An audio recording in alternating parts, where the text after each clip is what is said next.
दीर्घदिन नीरवता पर पुणी थे चिटफंड मामला रे तदंत सक्रिय होईची। ईडी पक्षरु एबे 6 स्थान रे भुवनेश्वर रे रेड चली। जो माने चिटफंड सहित संपृक्त थिले समस्त घरे एबे ईडी पक्षरु रेड चली। तेबे एटी चिटफंड मामला रे एबे रेड आउ थे सक्रिय होईची एवं ईडी पक्षरु ए रेड चली। आमे ए जो घरे अछु ये लक्ष्मी सागर थाना अंतर्गत MIG 568 अर्थात MIG 568 नंबर प्लॉट नंबर रहउतिबा सागर राय को घरे ये रेड चली। सागर राय जे पूर्वरु एटी चिटफंड मामला रे गिरफ होई जेल जाइथिले एवं परवर्ती समय रे बेल रे आसीछंती।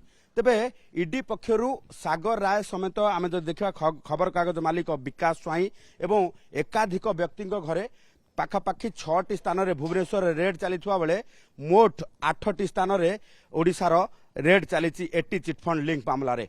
तेबे भुवनेश्वर 6 स्थान को छाड़ीदेले छत्रपुर एवं ब्रह्मपुर रे 2 स्थान रे वर्तमान ईडी पक्षरु रेड करा जाउची। तेबे रेड रे एते दिन परे ईडी कोन पाइबो, ईडी पक्षरु को प्रमाण खोजा जाउची, काहे कि एते दिन परे ईडी चिटफंड मामला रे पुणी थरे रेड को आसिला एवं रेड करिबा परे ये मानकर भूमिका को लेकिन पुणी थरे समस्त मन रे संदेह उपजिछि। कारण ये मामला को लेकिन वर्तमान जेहेतु एमाने जामिन रे रहिछंती एवं जामिन सेतेबेले आसीछंती जेतिकी टंका एमानक ना रे ठकेर अभियोग आसीतला तार 60% एमाने जमा करिबा परे जामिन रे आसीछंती। ता परे मध्य ईडी पक्षरु ए रेड कम पे करा जायछि एवं को कारण पई एते दिन परे ईडी सक्रिय हला एवं एते दिन परे प्रमाण कौन खोजुची ईडी ताकू नहीं एबे समस्त मन रे बड़ प्रश्न।